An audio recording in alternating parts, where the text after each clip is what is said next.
Hello विद्यार्थी मित्रों, very good morning. Shri हीरप्रा कन्या प्राथमिक विद्यालय कालावड ધોરણ 6-7 વિષય ગુજરાતી સેમેસ્ટર નંબર 2 જેમાં આપણે ચેપ્ટર નંબર 13 ભમીએ ગુજરાતે દક્ષિણ ભણી આજે આપણે એ પાઠ સમજવા જઈ રહ્યા છીએ।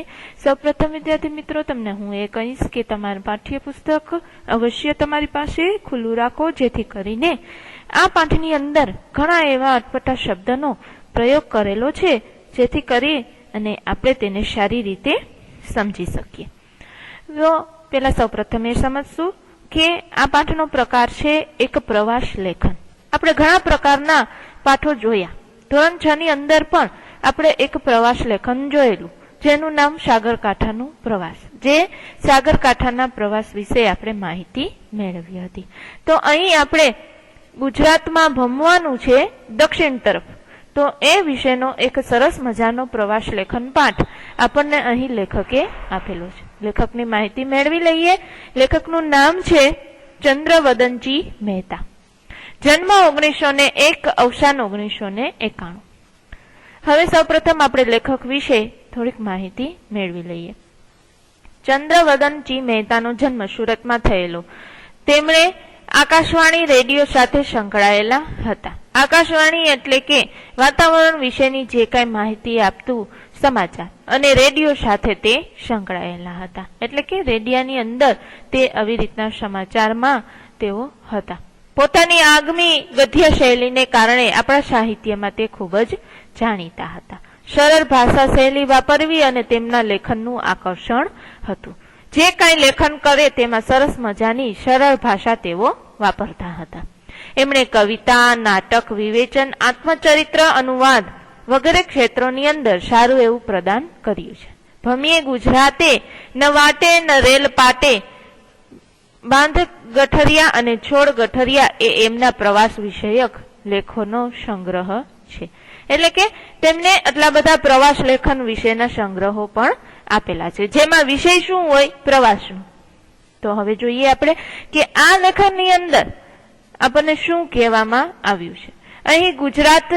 અહીં દક્ષિણ ગુજરાતની પ્રકૃતિ અને સંસ્કૃતિની સમૃદ્ધિનો રસતરી શૈલીની અંદર પરિચય કરાવવામાં આવ્યો છે। એટલે કે દક્ષિણ ગુજરાતનું જે કુદરતી વાતાવરણ છે અને ત્યાંની જે સંસ્કૃતિ છે તેનો આપણને અહીં સભાન કરાવવામાં આવ્યું છે। એટલે કે એનો પરિચય આપણને અહીં આ પાઠની અંદર કરાવવામાં આવ્યો છે। તો આપણે શરૂઆત કરી દઈએ। લેખકે આપણને શું શું અહીં શીખવવા માંગ્યું છે।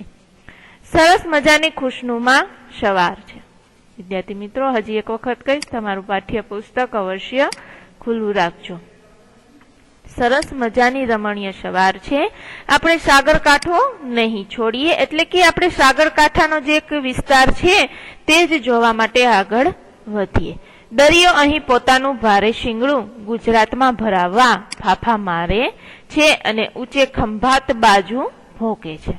દરિયો છે એ શું કરે છે અહીં કે ગુજરાતની અંદર પોતાનું જે શિંગડું છે, એટલે કે ગુજરાતની અંદર જે પોતાનું સ્થાન છે એ ભરાવા માંગે છે। ભોકે છે એટલે કે ખૂંચે છે, ખૂપાવે છે। ખંભાતમાં ઉપરની બાજુએ પોતાનું શિંગડું છે એ ખૂપાવા માંગે છે। પણ અહીં આ ઉભરાટ અને આ નદીઓનો સાગર સંગમ પણ ભીમપોર, ડુમસ અને હજીરાની દીવાદાંડી, સૂર્યની પુત્રી સમાન એવી તપતી નદી તાપીનો મરોડદાર સાગર સંગમ। પણ ત્યાં શું થાય છે? કેટલો સાગર સંગમ થાય છે? આપણે જાણીએ છીએ કે સૌ પ્રથમ પર્વતમાંથી નદીમાં પાણી આવે છે, નદીમાંથી સાગરને મળે છે અને તેમાં સંગમ થઈ જાય છે। તો અહીં ભીમપોર, ડુમસ અને હજીરાની દીવાદાંડી અને ત્યાર પછી સૂર્યની પુત્રી એવી ગણાતી તપતી નદી અને તાપીનો સરસ મજાનો સંગમ જોવા મળે છે। લેખક કહે છે જો હેલિકોપ્ટર હોય ને તો જરાક ઊંચે જોઈ અને જોવાની ખૂબ જ મજા આવે। લેખક કહે છે કે આ બધું જોવું હોય તો જો હેલિકોપ્ટર હોય તો આપણે ઊંચે ચડી અને જોઈ શકીએ। અમદાવાદ અને મુંબઈ વચ્ચે દોડતા આ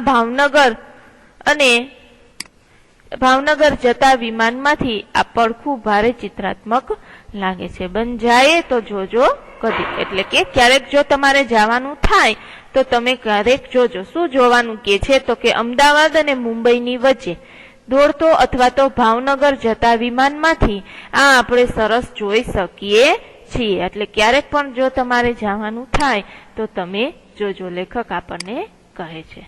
અહીં આપણને સરસ મજાનું નકશા દ્વારા આપણને બતાવ્યું છે કે સૌ પ્રથમ અહીંયા આપણને દેખાય છે રાજપીપળા, ત્યાર પછી નર્મદા નદી, ભરૂચ, અંકલેશ્વર અને સરસ મજાનો અહીં આપણને નકશો આપેલો છે અને ડભોઈ, કતારગામ ને અહીં સુરત. તો આ બધા જ વિશે આપણે આજે માહિતી મેળવવાની રહેશે. તો હવે આગળ જોઈએ આપણે. ભીમપોરના ખારવા અને ખલાસી જગમશહૂર. ભીમપોર ગામના છે ખારવા અને ખલાસી હતા તે જગમશહૂર. એટલે કે ખલાસી અને ખારવા એટલે શું તો કે વહાણ ચલાવનાર, દરિયો ખેડનાર. શું હતા? જગમશહૂર એટલે કે જગમાં જાણીતા હતા. ભલભલાના દરિયા તે હજમચાવે તેવા હતા, અલક મલક ગજાવે તેવા હતા. એટલે કે એકદમ શક્તિશાળી હતા, ગમે તેવો દરિયો હોય તે ખેડી લેતા હતા. એવા ખારવા અને ખલાસી હતા જે વહાણ ચલાવનાર અને પોતાનું ગુજરાન ચલાવનાર હોય છે. અહીંથી જ પેલો નોર્વે ગિયેલો જગન કારતિયા જઈ અને મધરાતે ઘૂમરી ઘાલતા, સુસવાટા કરતા, ફૂમતા, મરોડતા દરિયાને દેખેલો. અહીંથી જ એટલે કે ત્યાંથી જ પેલો નોર્વે ગિયેલો એટલે કે અહીંથી ગયેલો, બરાબર, ત્યાંથી પસાર થયેલો નોર્વે. અને ક્યાં મળે છે સીધે સીધો તો કે 3 પ્રકારના મધરાતે ઘૂમરી ઘાલતા, સુસવાટા કરતા એવા તોફાન કરતો હોય દરિયો, તેમાં તે દાખલ થાય છે. માતાની આઠમે એટલે કે નવરાત્રીમાં કેડે ઘૂઘરા બાંધી અને ઘેરૈયા ઘૂમતા રહે. એકવાર ભીમપોર જાજોરે ઘેરિયા, ગીત લલકાર્યા કરે. શું કે છે કે ભીમપોરના માણસો કેવા હોય છે, એનો દરિયો ક્યાં કેવી રીતે મળે છે અને ત્યાંના ખારવા અને ખલાસીઓ કેવા હોય છે તે આપણને અહીં સરસ મજાની લેખકે માહિતી આપી છે કે ત્યારે નવરાત્રી હોય છે ત્યારે ત્યાંના લોકો કેળે ઘૂઘરા બાંધી અને સરસ મજાના ગરબા ગાય છે અને એકવાર ભીમપોર જાજોરે ઘેરિયા એવું સરસ મજાનું ગીત પણ ગાય છે. ત્યાર પછી શ્રાવણ મહિને જ્યારે ભીમપોરિયા હનુમાનનો મેળો જોવા સુરતથી ગેડિયા બેલને દોડાવતા સુરતી લાલા નીકળી પડે છે. ગેણીઓ એટલે કે ઠીંગણો પણ વેગથી એકદમ ચાલતો હોય, એકદમ સ્પીડથી ચાલતો હોય એવા બળદની અહીં વાત કરવામાં આવી છે. અને ત્યાં પહોંચી જાય જ્યારે શ્રાવણ મહિનાનો હનુમાનનો મેળો હોય છે ત્યારે સુરતી લાલા છે એ નીકળી પડે છે. કેવી રીતે તો કે ગેડિયા બેલને દોડાવતા એટલે કે ઠીંગણો હોય પણ પગથી એકદમ ઝડપથી ચાલતો હોય તેવો.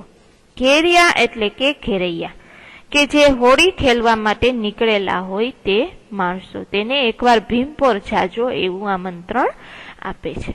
હવે જોઈએ આપણે હજીરાની દીવાદાંડીની અનેક વાતો. સૌ પ્રથમ તો વિદ્યાર્થી મિત્રો હું તમને એ કહીશ કે દીવાદાંડી એટલે શું. હજીરાની દીવાદાંડીની પણ અહીં આપણને અનેક વાતો છે. હજીરાની દીવાદાંડી એટલે કે સમુદ્રની અંદર જ્યારે રાતના વહાણો જાય છે, બરાબર, જતા હોય છે અને આવતા હોય છે રાતની સમયની અંદર સમુદ્રમાં, ત્યારે ઈ વહાણ છે ઈ ખડક સાથે ન અથડાય ને તે માટે ખડક પર બાંધેલો દીવા વાળો એક મિનારો હોય છે, એટલે કે ઊંચો હોય છે જેનો પ્રકાશ દરિયાની અંદર પડે છે અને વહાણવાળાને તે પ્રકાશ મદદરૂપ થઈ શકે છે, જેને કહેવાય દીવાદાંડી, હજીરાની દીવાદાંડી. પણ આપણે તો કુદરતને જોવા નીકળ્યા છીએ તો તાપીનો આ સંગમ કેટલો મનમોહક હશે. આપણે જાણીએ છીએ તાપી નદી વિશે જે સુરતમાંથી નીકળે છે, બરાબર છે. તો હવે આપણે લેખક શું કહે છે કે આપણે તો કુદરતને જોવા નીકળ્યા છીએ, એટલે કે કુદરતની જે કાંઈ કારીગીરી છે તેને આપણે માણવાની કર્યા છીએ, એટલે કે કુદરતી વસ્તુ છે જે એને આપણે જાણવાની કર્યા છીએ. તો આ તાપીનો મનમોહક સંગમ કેવો સરસ હશે. આપણે એને કાંઠે ને કાંઠે આપણે સુરત જઈએ, એટલે કે કિનારે ને કિનારે આપણે સુરત પહોંચી જઈએ અને એના લોલ વિલોલ જોતા જોતા એ જ રસ્તે પરદેશીઓ આકર્ષાઈને ત્યાં ઘૂસી આવ્યા હતા. શું કે છે લેખક કે આપણે તો તાપીનો સરસ મજાનો સંગમ જોવાનો છે, તો આપણે તેના કાંઠે ને કાંઠે ચાલ્યા જઈએ અને સુરત પહોંચી જઈએ, બરાબર. અને એનો લોલ વિલોલ એટલે કે એનું સૌંદર્ય જોતા જોતા આપણે એ જ રસ્તે જઈએ કે જ્યાં પરદેશીઓ આકર્ષાય અને ત્યાં ઘૂસ્યા હતા. ક્યાં? તો કે તાપી નદીના કિનારેથી. તો આપણે લોલ વિલોલ એટલે કે એનું સૌંદર્ય ખૂબ જ માણતા માણતા એ જ રસ્તે જઈએ કે જ્યાં પરદેશીઓ ઘૂસ્યા હતા. આ એ જ સુરત શહેર છે. તન પ્રખ્યાત નન્નાનું કવિ મલબારી કહે છે તેમ. તે જ સુરત જિલ્લાની વાત થાય છે, સુરત શહેરની વાત થાય છે કે જ્યાં પ્રખ્યાત કવિ હતા. ત્રણ પ્રખ્યાત નન્ના એટલે કે ત્રણ કવિ નર્મદ, વિવેચક નવલરામ અને નવલકથાકાર નંદશંકર મહેતા. આ ત્રણ પ્રખ્યાત નન્નાનું કવિ છે એ એમ કહે છે. શું કહે છે? તો કે મોજ શોખ અને ખાણી પીણી સુરત વાળા શહેર વાળા માટે કહે છે. ત્રણ પ્રખ્યાત કવિ શું કહે છે? તો કે મોજ શોખ અને ખાણી પીણી સુરતી લાલા સહેલાણી, વાડી ગાડી લાડીમાં તે કીધી જિંદગી ધૂળધાણી. સરસ મજાની પંક્તિ આ ત્રણ પ્રખ્યાત કવિ દ્વારા સુરત શહેરને લાગુ પડે છે. શું કહે છે કે તારી જિંદગી છે એ ધૂળધાણી થઈ ગઈ, એટલે કે ખરાબ થઈ ગઈ. શેમાં? તો કે મોજ શોખ ને ખાણી પીણી એ સુરતી લાલાનું શું છે? સહેલાણી છે, સખી છે એની. અને આ વાડી ગાડી અને લાડી માની મોહમાં જ તારી જિંદગી છે એ આખી ધૂળધાણી થઈ ગઈ. સરસ મજાની આ તન પ્રખ્યાત નન્નાનું કવિનું આ પંક્તિ આપણે જોઈ, જે સુરતી લાલા એટલે કે સુરતના લોકો માટે તેમણે કહેલી. ત્યાર પછી જોઈએ આગ રેલમાં ભાંગેલું, લૂંટે લૂંટાયેલું સોનાની મૂરત જેવું સુરત, આ તે શા તુજ હાલ કહી રડ્યો હતો કવિ નર્મદ. અહીંયા ત્રણ કવિની આપણે વાત કરી, કવિ નર્મદ, ત્યાર પછી નવલકથાકાર કે જે નંદશંકર મહેતા અને નવલરામ જે વિવેચક હતા. આ ત્રણેય કવિની આપણે અહીં વાત કરી. ત્યારે કવિ નર્મદ જે ગુજરાતી સાહિત્યની અંદર ખૂબ જ પ્રખ્યાત છે તેના કાવ્યો અને તેના લેખન, તો એવા કવિ નર્મદ આજે આ બે પંક્તિ બોલી અને રડવા લાગે છે. કેવી રીતે? શું કામ રડવા લાગે છે? શું બોલીને? તો કે આગ રેલમાં ભંગાયેલું. આગ રેલમાં ભંગાયેલું એટલે શું? તો કે જ્યારે ઈસવીસન 1837 ની અંદર એપ્રિલમાં મોટી આગથી અને ઈસવીસન 1838માં મોટી રેલથી ખુમાર થયેલું, લૂંટે લૂંટાયેલું એટલે કે રેલની અંદર જ્યારે ભંગાયેલું, જ્યારે મોટી આગ લાગી હતી ત્યારે લૂંટે લૂંટાયેલું એટલે કે ઈસવીસન જ્યારે 1964 ની આ વાત કરવામાં આવી છે આપણને આ પંક્તિની અંદર, કે જેમાં શિવાજી દ્વારા લૂંટાયેલી હતું. શિવાજી દ્વારા આખું આ સુરત શહેર છે જે લૂંટાયેલું હતું. તો આવી પંક્તિ બોલી અને તારા શું આ હાલ થયા, આજે આ તે સાતું જ હાલ એટલે કે તારા હાલ કેવા થયા, એવું કહી અને કવિ નર્મદ છે તે રડી જાય છે. તે આજે સુરત શહેર આ જ રસ્તે 1770 ની આસપાસ ફિરંગીઓ આવ્યા. હવે જોજો અહીંથી આપણે વિદેશીઓ આગમનો શરૂ થાય છે.